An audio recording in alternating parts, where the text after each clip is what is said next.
Alright, we're back with Jojo. We have episode 27 today. So we have Pucci and his 3 musketeers. Now there's one that's dead already or thrown into despair, which is even worse almost. He won't be able to live in that fantasy that he was. Makes sense why he was, I think they said he was like a drug addict maybe. So it all checks out with his character. And then we have those 2 other guys, the Call one with his eyelid. I don't know what's happening. I'm sure there's gonna be something to do with that. And then the other guy that they're not showing his face, so he's probably gonna be the last one, the biggest threat. He's got bullets in his legs. Just from what we can see, I already do like his design a little bit, kind of the blue white outfit. Now we have an helicopter. We're going in the sky to the location. I'm sure we're gonna have to face probably the Call guy. I'm sure probably is gonna have an ability to fight us in the sky in the helicopter. But let's see. Don't forget to like and subscribe. Let's go.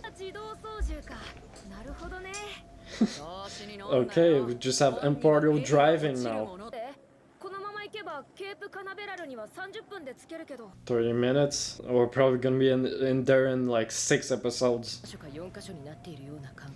This reminds me of a few scenes of us being in an helicopter. Joseph pulling... Actually, with Joseph it was a plane.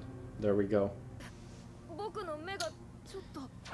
That's his left eye as well. I think it's the same eye as the other guy. Yeah, it is him. What the hell is this power dog? She's bleeding. What the fuck? Opening! Nice shot. Yeah. But yeah, the helicopter, I mean, we've got a few scenes, I guess, with Joseph at the start of part 2. He was in a helicopter, in the flashback with Speedwagon. We've had a few fights in helicopters, you know, with Giorno as well. But we've had other few fights in planes as well.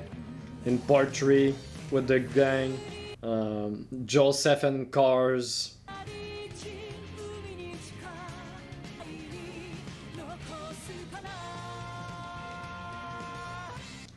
We see Emporio with a gun. The face off. The moon and the sun.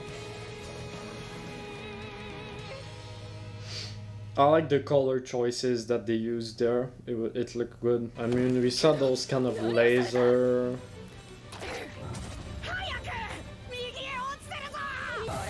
Is he like in the air or something? I mean, I just realized that the name of the episode is Sky Guy, so...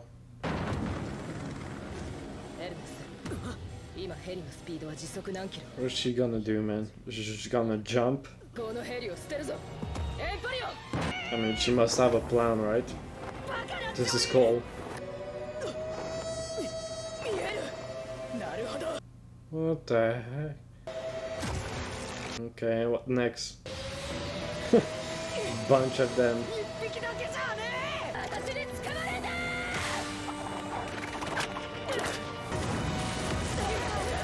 Another swamp. Hopefully it didn't drop on someone's house. Someone is just chilling on a toilet and just an helicopter that drops explodes on their house. Thanks. What the hell is this? Like fingers?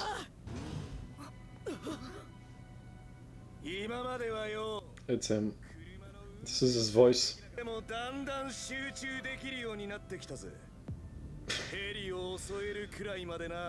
Okay. So the thing is, that design, man. What is this on his forehead? Rikiel. So they are actual... Dio's son, they are actually... They barely look like Dio, I'll be honest. They have their mom's genes because... I guess...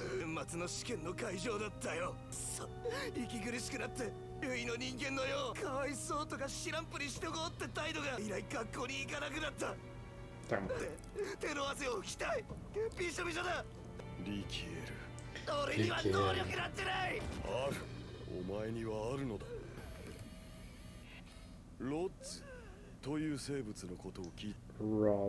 Rods. Skyfish? There we go. 生物というやつだ。撮影隊がこのロッズを捕獲しようとしたが、あまりにも早く飛行するため失敗。ビデオカメラでしか捉えられなかった。Is that a real thing? I feel like it is, right? のフロリダにも生息しているらしい。There we go. And now he's good.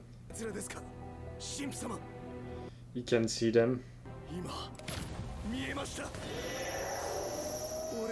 Is Pucci getting affected though?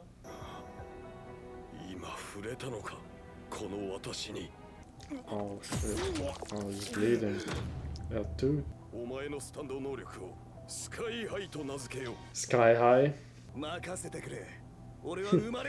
Just now he feels good. We'll see.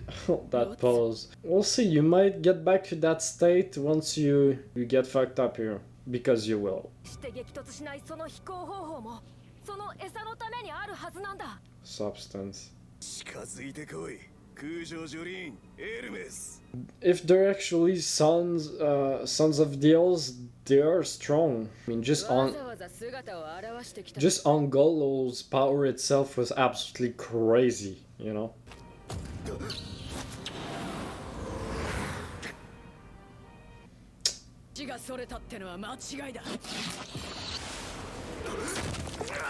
Okay, there we go.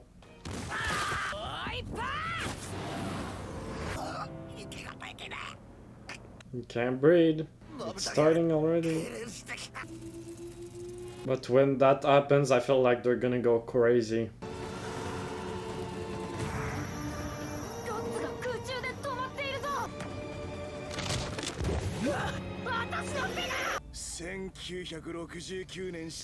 (1969) Neil Armstrong, no? Okay, the moon, we're talking about the moon.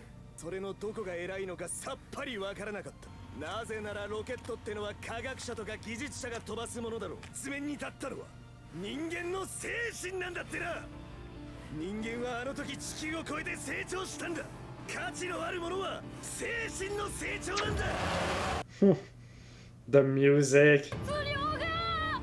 Oh, my piece bloody. Oh my god. Is Jolyne not getting affected? Or? She's in the water.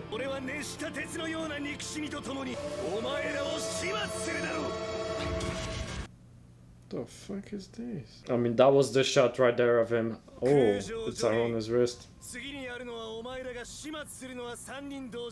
Man, every time that OST hits as he was talking, that was very good.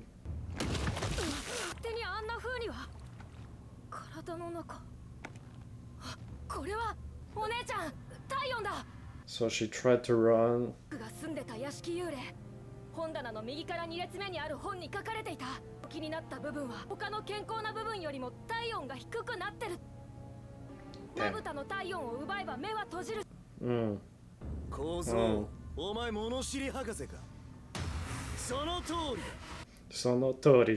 Yeah, we knew that, you know, Emporio has a lot of books in there, so he did a lot of reading. That's cool.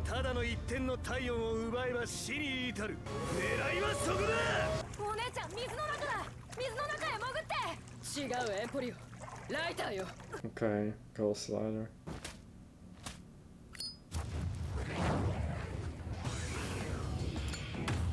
She's just putting herself on fire, but she's using her threads though.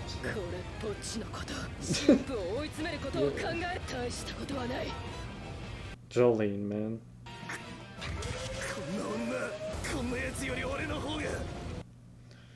Don't know about that one. Just walking on the broken ankle, leg. The star. Let's see her reaction though.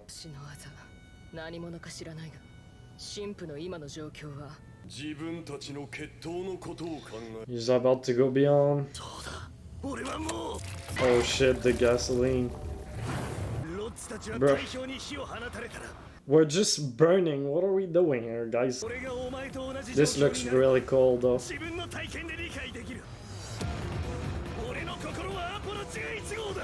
Apollo, a lot of space talk.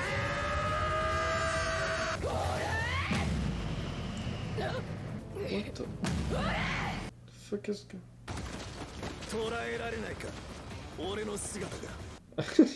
There's no way you just extinguish the fire like that.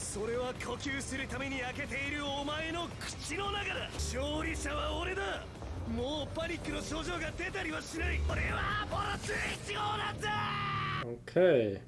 Willpower, huh? Ooh.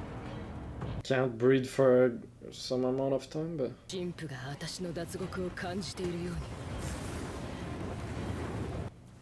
Wow. Oh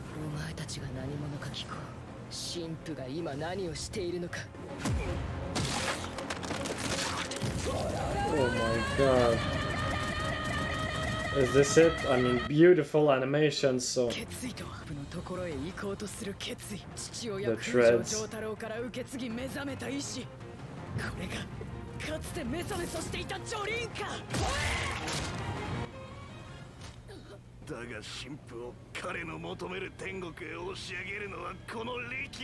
What is he gonna do?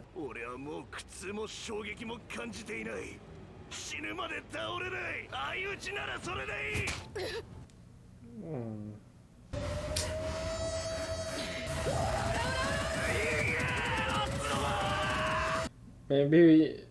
Guys, can you try to help, maybe?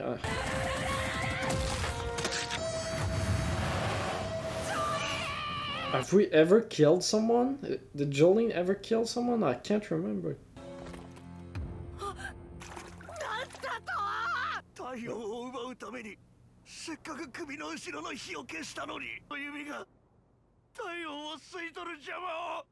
No? Alright. It works out, I guess, but... something...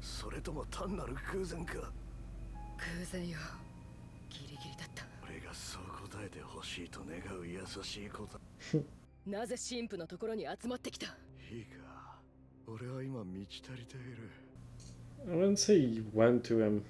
神父が俺の欠けていた心を満たしてくれたからだ。俺は神父のために存在している。神父の体の中には今、脈々とディオという男の意志が融合され。Is that the other guy? すべては神父を天国へ押し上げるために動いている運命なのだ。空城ジョリー、それはお前にも言えること。This is what Pucci said last episode. 俺に行くに過ぎない。それが今分かった。俺の手を首からどけずに殴り続けたのは計算ではなく It was all fate. 鉄なのは勝利者ではない。神父の求めているものはその偶然だ。Yeah, everything happens this way. よりも強い運命を持っている。Strong as fate. 俺か、それともお前か。神父は強い運命を持っている方に来てほしいんだ。With his この世で team. 最も強い力はさんなんかでは決してないのだからな。あの男も特別だ。That man as well. 男の記憶だけ抜き取って刑務所でわざと生かしておいた。Is it ウェ why? ザーリポート。あの男がもし脱獄してくるなら、 I mean, he's already お前を追ってじゃない。神父のために強い運命を持ってくる。 the most powerful fate, huh? きっとウェザーの肩にも同じあざが現れているはず。 Okay. So he 奴は did. 神父の実の弟だからな。 His younger brother? ディオの骨を復活させたスポーツマックスに殺された。それも運命のためというのか。行くぞ、オーランドへ。神父はそこにいるんだろう。 I mean, if we're being honest here, like the way he's talking, the way it's building up, like it feels like it is real. 最後まで何も言わなかった。 Because maybe she feels that it might be real for days. フロリダ州の交通法規にはヘルメットを着用しなくても罰せられることはないという法律がわざわざあ What the fuck? Are those other people? る。をかぶらないで死のうが尊重されるべきという解釈である。 Oh wow. だ、あくまで自由だ。太古の昔より。そして Freedom, こ huh? れからも。somewhere on this earth and they just died. Wow, just crashed. What an episode, huh? So yeah, I mean, the whole... it was probably, obviously, my favorite part of the episode was the end there with the speech. And, I mean, from the moment that we got, you know, Jolyne beating him to a pulp, the animation, everything went to another level. It looked really good. But that whole speech at the end, great voice acting, choice of music and placement of it mixed with the voice acting and the lines that were said was just really well done. So yeah, we've heard, you know, Pucci talk about this a few times now. All those speed bumps that he has, right? Either that it's people that actually help him, that's on his side to fight for him, or someone like Jolyne that's going up against him and that's trying to defeat him. It's all gonna help him in the end. It's all help for him to get to heaven. Interesting line saying that he needs the strongest fate. Now you can get into a subject. Is there such a thing as a strongest fate? You know, what is really a strongest fate? You know, how does someone have a strongest fate? A stronger fate? But obviously, if you want to go just surface level with it, obviously you would say, okay, someone like Jolyne, and I guess we won't know for now because I don't know how this all ends for the Joestar for Jolyne, but obviously you could say that, yeah, the Joestar, Jolyne, probably has the strongest fate, not just because she's the main character, but what we've seen so far and how this is shaping up to be and who she is. But then you can say as well someone like Pucci or Dio, you know, you could put them there as well. Now, what the hell is this? Weather report? Is this true? Maybe, probably. Weather report is Pucci's younger brother. Is he actually literally his younger brother? Now, obviously, you gotta pose the question, is he like his step brother in a way? Because obviously, I mean, I don't remember exactly what Weather Report's skin color is exactly, so maybe he's a mix, but obviously Pucci is black and Weather Report, as far as I remember, is white, so you can ask those questions. But now it's interesting though, because the reason why Weather Report, you know, his star, he didn't add this star all the time, so it actually appeared at the same time as Pucci, but I guess it's because they're brothers, right? I mean, the fact, if that's true, that his star appeared there, you know, that means they're connected, they're the same bloodline, so it would make sense that they're in the same family. Now it poses even more questions on exactly why and how is Weather Report in prison, right? If he is actually Pucci's brother, right? What does this mean? And Pucci did leave the stand, like he took Weather Report's memory disk, but he left him with his stand still because he knew that in the end it would help him to get to heaven. He needs that strongest fate for him, you know, he's kind of almost cultivating this strong fate for him to, at the end, help him to achieve what he wants. You know, and I do like that concept of Weather Report getting free. Normally, obviously you would think, okay, we need all the help, we need Weather Report to escape the prison to help us, all that stuff. Normally in the story, yeah, you would think that, but I do like the concept of him leaving, breaking free, doesn't help you or help your cause. Now we'll see if that actually is true in the end, because I do feel like there's a big possibility that something happens, Jolyne does something that is just a little thing that helps changing the tides, help changing that fate, that maybe doesn't make Pucci achieve his goal for some reason, right? Maybe Pucci was mostly right, maybe Weather Report is not gonna help her cause, but Jolyne is gonna do something to change that. And there's always that little thought in me that, you know, in the end we always win, kinda, right? But this is the last part of the anime. Now I don't know if it means much because we might get the other parts animated, so but like I do have this little feeling, this like this is a possibility that we do not win at the end of this. Maybe Pucci will win, I just don't see, like I still see Jolyne doing something there though. It's not just gonna be we totally lose, Jolyne doesn't accomplish anything, Pucci wins, boom, you know. But having that thought of maybe we can lose here, you know, most stories the main character are probably gonna end winning in the end, maybe with some casualties, but having this thought of we might lose here does make it more interesting here. And again, in this episode with Rikiel, he talks about us going on the moon and it being willpower, and at the end him talking about it's not gonna happen because of calculations. you know, he's mostly saying as well, it's luck, you know, your luck. Whatever we do here, it doesn't really matter in the end. And again, I've done already this comparison with Berserk. Pucci reminds me, I guess, this whole thing with fate, the way they're portraying it, at least from Rikiel, with Rikiel. I don't know how to say his name exactly. This is from his point of view, this is what he's saying, but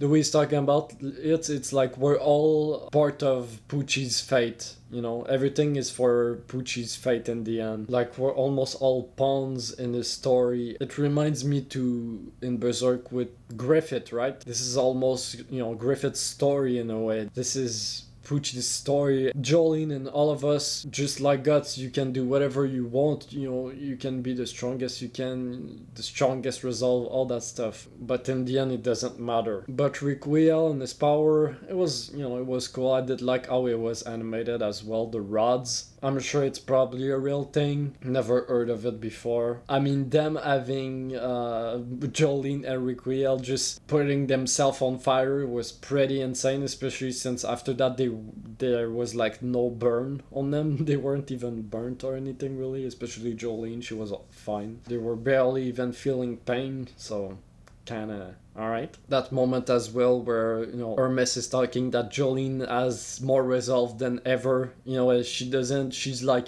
where is the Jolyne that was crying for nothing and all that stuff, right? Now she's just totally different, right? Here she's looking like Jotaro the most. We've never seen Jolyne feeling like Jotaro like this, you know? Like it made me even more excited, you know, or I don't know, proud, I guess, of Jolyne there in this episode, especially at the end there. Like I was just kind of rooting for, like, just come on Jolyne, you know, I don't know, I really, like I said, I felt proud in a way. And lastly, I do really like that, and it does feel very important, the dialogue that we get with the narrator about the bikers. I think it does do a parallel to at least, I think, a few things, but mainly Jolyne right now, of them riding, right, without a helmet. They're not required to wear a helmet, right? They don't have to, they have the freedom to do that. But it doesn't mean that it's not reckless and really dangerous. I think you guys can see where I'm going with this. And I've been talking about this throughout this whole part, that you know, Jolyne, she's being really reckless, no care for her own life, her own safety,